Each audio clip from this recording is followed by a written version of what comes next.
Muito bem, agora são 11 horas e 31 minutos, já está aqui a prefeita Juliana Maciel Hoppe. A gente vai falar então sobre atualizar, né, você, amigo espectador, amigo ouvinte, sobre os assuntos relacionados ao município. Desses últimos meses, a prefeita teve aqui, acho que faz uns 2 meses e pouco, né, e desde então muita coisa aconteceu. Então, muito obrigado por ter aceitado o nosso convite. Prefeita, seja sempre muito bem-vinda. E vamos começar, né, pelo assunto da saúde. Teve aqui a secretária Franciele Costa Colla, na semana retrasada. Ela trouxe algumas informações para a gente e uma delas foi de que há, então, a intenção já praticamente consolidada da contratação de uma OAS, uma organização social, para tocar o pronto atendimento municipal. Ontem foi a licitação, queria que começar por esse assunto, ou seja, o que deu dessa licitação. Seja bem-vinda. Bom dia, Ednei, bom dia, Estela, Bom todo dia. mundo que nos acompanha também. Então, Ednei, ontem iniciou o processo, né, da abertura da chamada pública, e aí houve recurso de uma das empresas, então abriu prazo para que a outra empresa, outra organização, melhor dizendo, apresente então a sua justificativa, né, para algum documento específico lá que uma empresa impugnou.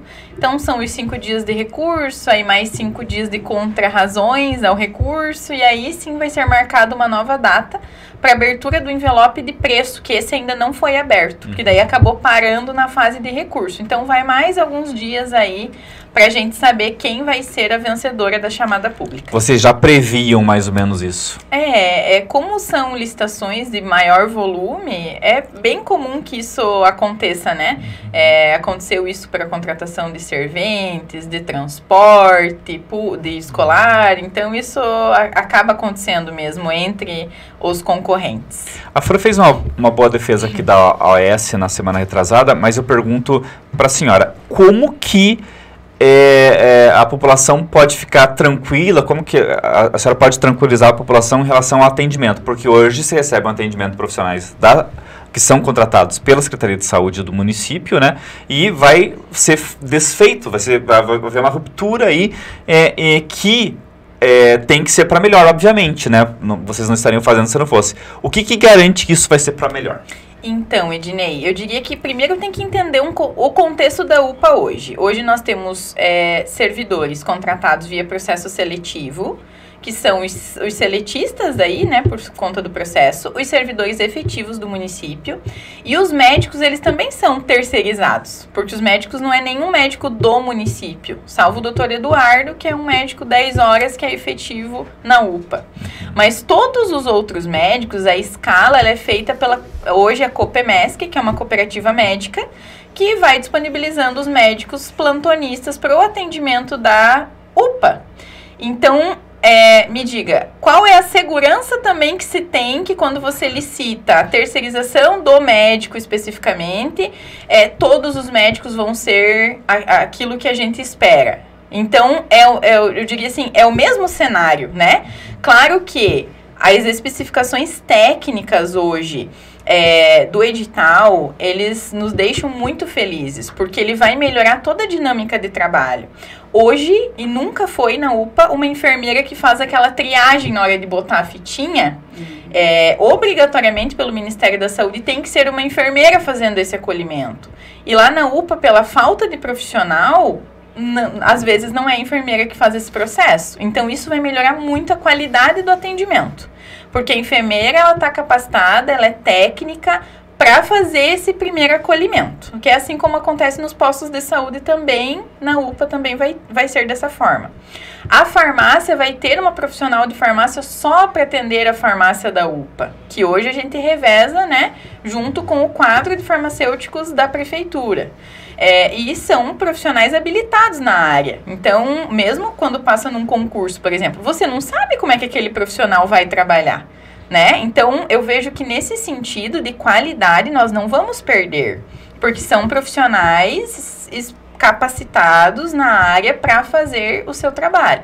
E sem falar no ganho do pediatra, né, que vai ser algo que era um desejo da nossa gestão, do meu plano de trabalho, plano de governo, e que era um pedido mesmo das famílias canoenses que tivesse esse pediatra lá. Então, só observando esse contexto, sem falar que são organizações sociais especializadas em gestão de UPAs.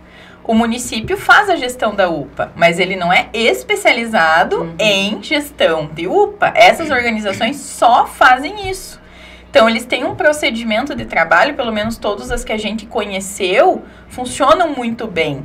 Porque a pessoa está focada naquilo, né? Em fazer aquele tipo de serviço. Então, a gente acredita muito na qualidade do serviço nesse sentido. E a gente poder fazer cobranças diferentes, né? Que é, por exemplo, na hora de fazer o pagamento, a gente avaliar qualidade, né? Então, eles têm um valor fixo de recebimento mensal, mas tem um valor variável. Por exemplo, tempo de espera é um quesito. Então, quanto mais tempo a nossa população ficar esperando lá para atendimento, menos eles vão receber. Então, por óbvio que é um objetivo da organização atender com qualidade e mais rápido, porque vai impactar lá no final do mês para eles, né? Então, são algumas regras que com uma organização ou com uma empresa, por exemplo, terceirizada, também se fosse o caso, nós podemos estabelecer, né? E que com a questão que hoje se vê lá, eu não posso estabelecer isso para um servidor público, né? Olha, você tem... concursado, né? Não tem, porque não é uma questão de... Não estou aqui julgando, mas eu estou dizendo que não é uma possibilidade que isso aconteça, né? Você estabelecer um critério. Agora, para uma empresa, para uma instituição, eu posso, não vou oferecer isso para o profissional, mas para a empresa eu consigo. Pode, inclusive, se houver a queixa com relação a um profissional, pedir a substituição.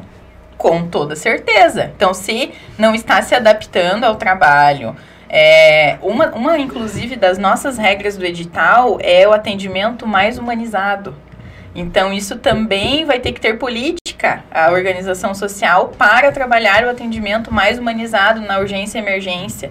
Então, é por isso que a gente tem tanta segurança em falar que, pelo menos com todo o escopo que foi planejado, que toda a equipe de saúde e outras pastas estão há mais de 6 meses trabalhando com esse estudo técnico, com o edital, que a gente conseguiu construir um escopo de qualidade, de propor mais qualidade, né? E é claro, né, Ednei, que a gente vai ver isso na prática, funcionando e com certeza coisas a adaptar, como qualquer mudança, mas nós estamos bem confiantes, assim, né, que vem para melhorar o serviço. Deve atrasar um pouquinho, a previsão ali era setembro, né, mas deve vir. Agora, prefeita, a gente vai ter mais profissionais nos postos, porque esses profissionais que estão na UPA vão para os postos, até porque muitos são concursados, não tem como você demitir. Aqueles que... os postos de saúde hoje ainda enfrentam a questão dos médicos, né? A gente também tem agora a questão de especialista em cardiologia, que está faltando também no município. Eu vi que está vindo mais 4 médicos, a Fran comentou ontem comigo, do mais médicos. Como é que está essa dança das cadeiras dos médicos? Também está entrando mais um médico do interior, né? Isso. Ontem começou, então, o roteiro do Dr. Ricardo e da nossa enfermeira Bárbara para fazer mais um dia de atendimento no interior. Ainda não é exatamente o que a gente quer como o sonho e o projeto. O projeto é melhorar ainda mais. Mas nós já ficamos extremamente felizes e a gente viu a alegria da população, sabe? Porque uma coisa é uma vez por semana, 2 vezes. Quem às vezes não conseguiu ser atendido naquele dia sabe que o médico vai no outro dia, não vai esperar a semana toda, um dia, né, às vezes, para conseguir marcar sua consulta, seu exame. Ontem eu fui visitar a equipe lá em Felipe Schmidt. Eles ficaram bem contentes também com o início do trabalho, né? Já conversaram com os vizinhos. Então, o médico da estratégia da saúde da família, que é o do posto de saúde, ele é aquele médico que cria o vínculo, né? Então, é o médico que tem aquele contato mais próximo com a família. Então, eu acredito que vai ficar assim, além de dar mais qualidade para o interior, eles vão ter esse laço forte lá também, que evita com que esse paciente, a população venha na UPA, ou tenha que se deslocar todos aqueles quilômetros para ser atendido, porque às vezes eles vêm aqui no UBS Central, né, para ser atendido. Então, vai melhorar esse fluxo também, possibilitando que também mais pessoas sejam atendidas na UBS Central. Então, vai encaixando mais gente, Sim. né, nesse contexto Essa todo. questão do cardiologista, como é que tá? Porque o Dr. Zanola não está atendendo, né, que era que atendia pelo SUS, e não temos hoje um Isso, médico, e como não tem na cidade, né, os pacientes estão sendo encaminhados para a Mafra para atendimento, e alguns casos específicos ficam no atendimento em Canoinhas, na demanda que a gente conseguiu. É importante dizer que tem médico aqui, mas não que se interessa em atender pelo SUS. Tem então, cardiologista, mas a gente até abriu o edital e ele se encerrou dia 31, né? Até a nossa assessoria estava passando aqui. Eu não cheguei a ver ainda das especialidades que nós lançamos, quais tiveram pessoas habilitadas e com interesse. Mas foram 11 especialidades, né?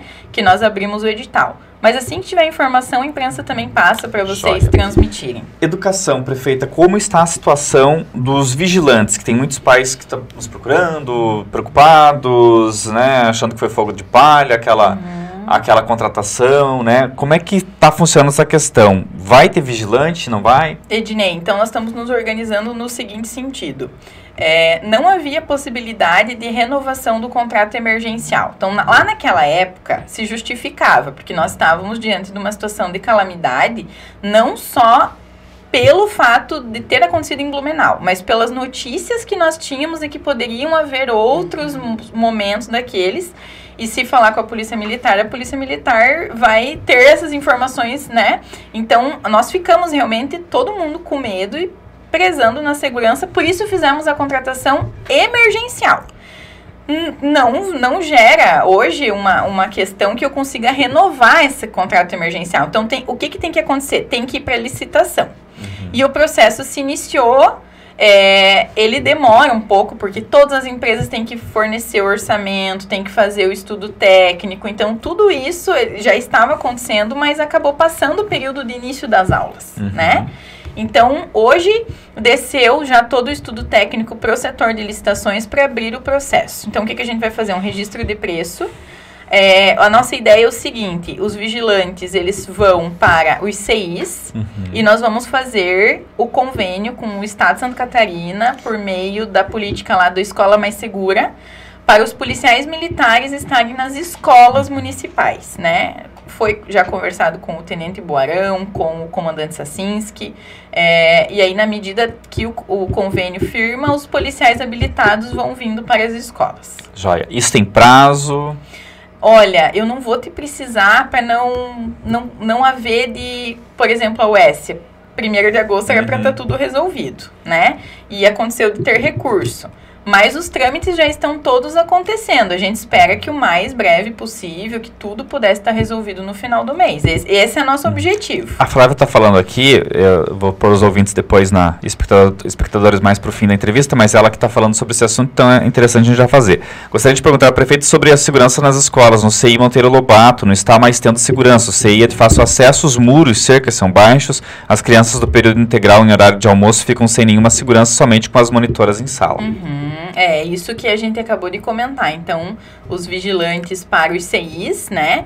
E foi feito um levantamento muito bacana pela Secretaria de Educação e Ednei, planilhado tudo. Cada unidade escolar, cada escola, os itens que já possuem de segurança, o que falta. Todo um caminho ainda a ser seguido, né? De melhoramento. A gente sabe que tem outros fatores, que um meio de segurança, por exemplo, o vigilante, separado dos demais contextos também não é o ideal, né? Então, a gente está, sim, prezando. Muros estão sendo construídos, então lá na Alberto Vardenski começou a construção do muro, na Fabiano Gadzinski foi feito o muro, já está encaminhado o Ney Pacheco, então a gente está organizando, só que dentro da condição do município também, né? Então, aquilo que a gente vai podendo, a gente já está trabalhando e tem que agradecer a parceria das APPs, que muita coisa também está sendo feito com o recurso das APPs das escolas, né? E essa parceria é muito importante para que realmente a gente tenha mais segurança. Ainda em educação, prefeita Gertrudes Miller, o Master comentando aqui, se o Estado doa as instalações da Gertrudes Miller, o mínimo que o município deve fazer é a manutenção do prédio. É uma doação? Não é, né? Não. Então, assim, isso é bacana esclarecer também.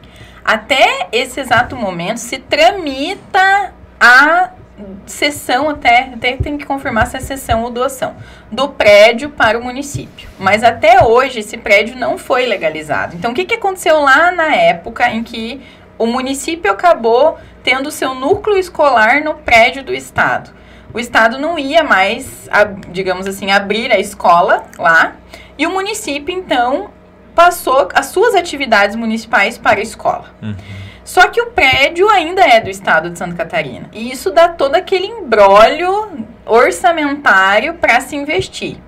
Só que chegou um determinado momento, e assim, né, Ednei, isso foi sendo empurrado com a barriga, né? E foi indo, né? O bombeiro fez visitas aí, inúmeras visitas à escola, vocês já cobriram isso diversas vezes. Então, são anos de conversa nesse sentido. E aí, nós sentamos com a Sônia... Nem é um prédio tão antigo assim também, né? Não, também não. Não é. Mas sentamos com a Sônia, a secretária de Educação, vimos a situação realmente precária, e são mais de 300 alunos que estudam lá, né? E que era emergencial, né? Então, a gente vai selecionando, assim, são vários problemas nos nossos prédios escolares. Então, a gente vai selecionando as questões de urgência e vai resolvendo. E o Gertrudes era um caso desse. E o bombeiro, com certeza, vinha acompanhando e monitorando essa situação. E nós já estávamos fazendo as reformas o ano todo. Então, o telhado, ele já estava ok quando o bombeiro foi interditar, porque chovia muito dentro da escola. Os banheiros já estavam ok, o telhado estava ok. Então, aquele checklist do bombeiro só estava faltando terminar a instalação elétrica, mas os equipamentos já estavam todos dentro da escola, as tintas compradas para pintura. Então, assim, já estava tudo organizado. Então, nós tínhamos plena convicção que no início das aulas ia estar certo para o trabalho. Mas daí, o bombeiro entendeu que havia necessidade de interdição, mas nós estávamos já com Isso tudo... foi nas férias, né? Foi nas férias. Então, não teve também, não atrapalhou o cronograma escolar. Quanto tempo sem manutenção do Estado? Desde que o prédio passou para o município. Agora, eu não tenho informação de quanto tempo faz que esse prédio é do município. Mas ele é do município. Desculpa. Está Desde com o município, o tempo né? que o município está usando o prédio. Mas ele é do Estado. Isso, ele é do Estado. Uma sugestão aqui que o ouvinte está dando é que poderia dar mais atenção, dar uma atenção prioritária para essas escolas que são de fácil acesso, que eu acho que é uma forma de vocês até, vamos dizer assim... Cada dia com sua agonia, né? Vamos priorizar isso para depois ver os demais. Certeza, talvez seja uma forma, sugestão. né? Uma forma de tentar resolver essa questão. Transporte escolar. Nós tivemos aquele problema no começo do ano passado. O William teve problema quando ele assumiu no ano passado. Agora, nesse segundo semestre, conseguiram contornar todas as questões? Houve interessados em todos os processos? Sim, né? Então, no final, quando nós assumimos, Ednei, em dezembro, não havia licitação lançada do transporte escolar. Então, pensa a agonia, porque a gente sabia que ainda estava no calor de todo aquele processo, né, que todo mundo conhece. Então, o edital acabou sendo aberto por diversas vezes e várias linhas tinham ficado sem licitantes, que foi para o regime emergencial, né. E agora, então, todas as linhas estão com licitantes contratados, né, já, tudo ok. Segunda iniciaram as aulas com todas. Não precisou fazer contratação emergencial? Não, agora todas foram para licitação e tem contratos de 5 anos, então, para prestação de serviço. Eu acho que é até importante para até conversar com os pais, professores, que nós recebemos, isso é importante de destacar. Às vezes acontece algum problema com a linha que a gente nem fica sabendo se o pai, o professor ou alguém não comunicar para a Secretaria de Educação, porque essa informação dificilmente vem pela empresa prestadora de serviço. Então, é importante que essas informações cheguem para a gente, porque às vezes a pessoa comenta lá no Facebook, mas aquilo não... Às vezes a gente nem vê, ou demora para ver, ou não é a forma adequada. Então, é importante... Lá, acho que tem que ser um passo depois que não obteve uma resposta, né? Na fonte primária. Por quê? Porque senão, às vezes, a pessoa fica esperando a solução pela via errada. E aí, para nós, dificulta entender esse processo. Então, eu até vi algumas reclamações nas redes sociais de determinada linha. O que eu fiz? Já passei para a secretaria, a empresa vai ser notificada para entender o que está acontecendo, que esse ônibus está com problema. Mas a gente não pode generalizar também, né? Porque nós estamos aí com mais de 50 linhas trabalhando. Então, uma ou outra que der problema, a gente tá atento.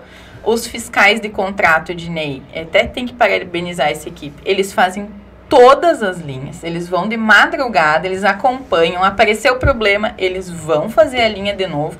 Qualquer denúncia que chega, os fiscais, eles estão atentos e trabalhando. Então, a gente tem um setor de transporte dentro da Secretaria de Educação cuidando desses procedimentos. Então, está sendo levado isso extremamente ao rigor da regra para a gente não ter nenhum tipo, né, de infortúnio e dar qualidade mesmo para o transporte das nossas crianças. Teve gente questionando no nosso WhatsApp sobre a questão do coletivo Santa Cruz. Eu expliquei esses dias, né, o coletivo, até eu imaginei que se tivesse contratação emergencial não ia ter jeito, a prefeitura ia ter que recorrer a eles, mas não foi necessário.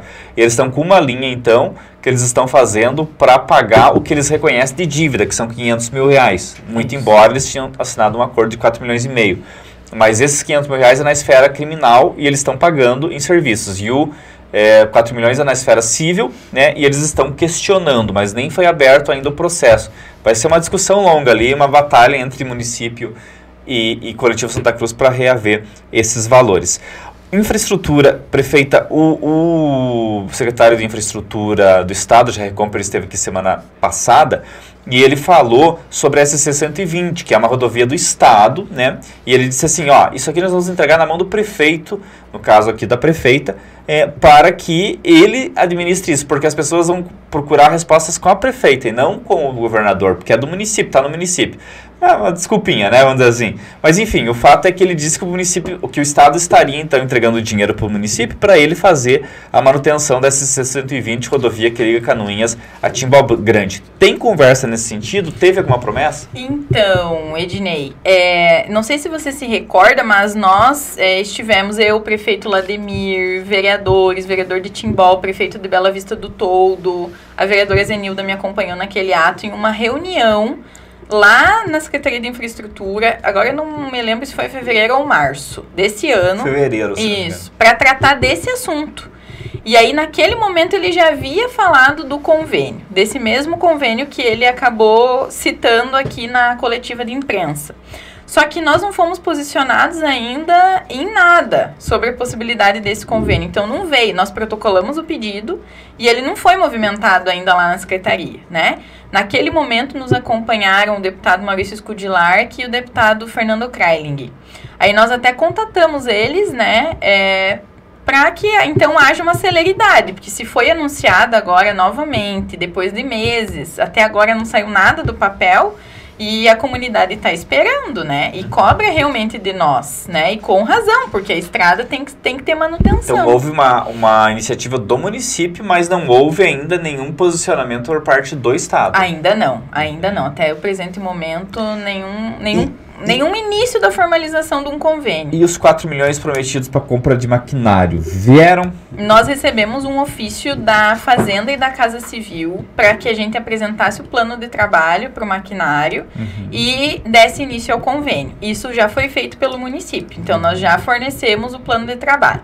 A questão é que é um convênio normal, Ednei, não tem nenhum tipo de facilitador, então ele vai demorar um pouco para acontecer, porque são todas as fases de qualquer convênio público. Então, a expectativa é que antes de 6 meses é bem difícil de se ter um resultado positivo do recebimento desse recurso.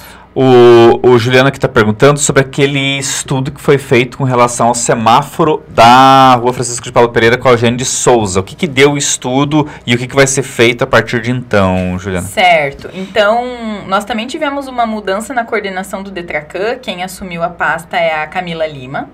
E nós optamos por aguardar as festividades de setembro para fazer qualquer mudança no município. Mas antes de mudar definitivamente, nós vamos fazer um teste, né? Então, vamos testar com os agentes de trânsito, com o apoio da Polícia Militar, a gente testar um novo caminho, como vai ficar, para ver onde é que a gente encontra outros gargalos para tentar resolver no mesmo momento. Porque se a gente só mudar o sentido sem enxergar ele acontecendo, pode dar outro problema e empurra esse trânsito para outro lugar. Mas a enquete deu a favor? Deu a favor. A favor do sinaleiro. De tirar o sinaleiro. Tirar o sinaleiro. E 60%, né, Pri? Eu não consigo entender como é que o sinaleiro pode ficar... Sem o sinaleiro pode ficar melhor. Eu acho que o sinaleiro é uma forma de você administrar a coisa, né? Mas 60% a favor da retirada do sinaleiro. Foram, Pri, quantas pessoas mesmo? 1.000? 1.000 e poucas. 2.000 pessoas participaram dessa enquete, né? A maioria, então, quer que seja retirado o sinaleiro. E pode ser aproveitado em outras esquinas que tem várias, né? No município que precisam de um... Já foi tirado, né? Daquele semáforo foi para lá. Bom, a questão de festividades de 12 de setembro. O que vamos ter? Nós estamos organizando, eu não vou anunciar já, deixa dar tudo certo primeiro, para nós poder anunciar. Mas a gente está organizando um momento bem bacana para o dia 12, tá? E esse ano, a FESMAT, Ednei, nós vamos colocar ela mais para frente. Então, a princípio, a nossa FESMAT vai ser em novembro. Por quê? Há aí a previsão do El Niño, de período bem chuvoso para os meses de agosto e setembro. E eu diria que as nossas concentrações máximas nesse momento estão na infraestrutura do município e na saúde. Então, todos os esforços, recursos e tudo que é possível, a gente está engajado nessas duas pontas. Então, nós entendemos que o clima de novembro também já inicia um período de mais vendas de Natal no comércio. Então, foi uma conversa com a SIC, CDL, Cindy Lojas, que sugeriram que fosse em novembro a festividade. E levando em consideração um período chuvoso, nós optamos por, no dia 12, fazer uma comemoração no município diferente e a FESMAT acontecer num período diferente. Aquela ideia da festa de rua seria 12 de setembro ou daí As novembro? duas vão ser de rua. De rua. As duas, porque o parque, nesse momento, ele não teria condições, né? Com a secretaria lá e com uma dificuldade enorme de tirar essa secretaria de lá, encontrar um local adequado. Então, nós entendemos que não seria possível fazer no parque nesse ano. Tem muita gente falando de rua aqui, mas você sabe, né? A rua cada um reclama da sua, né? Principalmente de chão batido. A Márcia está falando da rua Carlos Wagner, ali perto do Via Atacadista. Tem outras pessoas falando de outras ruas, mas enfim, eu acho que essa questão a prefeita já está sabendo, né? Muita coisa precisa ser feita na infraestrutura, principalmente conservação dessas estradas de chão. Tem alguma coisa nesse sentido? Pudesse ser breve, que eu ainda quero fazer mais uma pergunta antes da gente encerrar. Então, eu até estava com o nosso novo secretário de obras, o Amauri, agora, por isso que me atrasei. Nós estávamos concluindo uma reunião com um plano de trabalho até o final do ano. Bem bacana, então nós estamos com uma expectativa boa aí de atender as necessidades dos munícipes até o fim do ano com um plano de trabalho bem elaborado. Então, dá um pouquinho mais de tranquilidade no coração do canoense nesse sentido. Em relação com a Câmara, tivemos aí o recesso, teve algum avanço na discussão, ainda a senhora já desistiu da ideia dos 30 milhões, ainda está com essa ideia, como é que ficou? Não, a gente não desistiu, o projeto está lá, mas não houve, pelo menos pessoalmente, ou para que haja alguma conversa por parte dos vereadores, não veio nenhuma dúvida, né? Veio alguns requerimentos que já foram respondidos nesse sentido, mas conversa mesmo, pessoal, isso não aconteceu. A gente sabe que houve aprovação de um requerimento na Câmara para audiência pública, então a gente está aguardando os trâmites, que eu acredito que deve acontecer em agosto, essa audiência, né? Para discutir isso mais amplamente com a comunidade e esclarecer, né, tudo que ainda age de qualquer tipo de dúvida e debater, sabe, Ednei, às vezes, olha, então vamos... A senhora pretende participar dessa audiência? Com certeza. Debater com a comunidade, o que então vocês entendem que é o melhor, como é que vamos investir, todo mundo junto, vamos chegar nesse consenso para o desenvolvimento do município. Porque até o novo secretário, enfim, a senhora deve ter tido essa conversa com ele, há condições de cuidado que a gente tem de estradas hoje com o que tem de equipamento? Tem condição? É difícil. É difícil. Né? A gente não consegue fazer o plano de trabalho dos sonhos do canoense, que é você estar atendendo todos os distritos do interior, todos os bairros. Nós estamos falando em 2.500 quilômetros de estrada de chão, né? Então, com dificuldade, o que nós estamos trabalhando hoje? Com o que a gente tem injetando mais recursos para tirar tudo de máquina que tem no conserto, aquilo que vale a pena. Então, o Amaury, ele veio somando de uma forma muito bacana para o município, porque ele entende de máquina, ele entende de pedreira, entende de britagem, ele foi secretário de obras em Itaiópolis, que tinham 3.500 quilômetros de estrada de chão. Então, ele vem com uma experiência somando de uma forma muito, muito eficiente para o município. Então, a gente está organizando um plano com aquilo que a gente tem, com o que está em manutenção, o que vale realmente a gente botar em prática, para trabalhar, para fazer o nosso melhor. Mas é claro, né, Dinei, que com mais condições de maquinário, a gente acelera esse processo da maneira que o povo lá, que quem mora na estrada de chão, quem mora no interior, está esperando. Seria né? a solução. A solução. O pessoal que reclamou de estrada, eu vou passar depois para a Priscila, daí ela dá um retorno para a gente, o Max aí, a Márcia, outras pessoas que falaram também sobre estradas aqui da nossa cidade, né? Adolfo Voit, a Carlos Wagner, enfim. Prefeita, não temos mais tempo, obrigado pela sua participação aqui, né? Espero revê-la em breve para a gente trazer e atualizar os nossos amigos espectadores e ouvintes das notícias que são importantes, né, para o cotidiano da cidade, né? Com certeza, eu fico à disposição e é sempre bom estar aqui, né? Vocês têm bastante audiência, então a gente fala com muitos canonhenses por aqui. Muito obrigada. Obrigado, prefeita.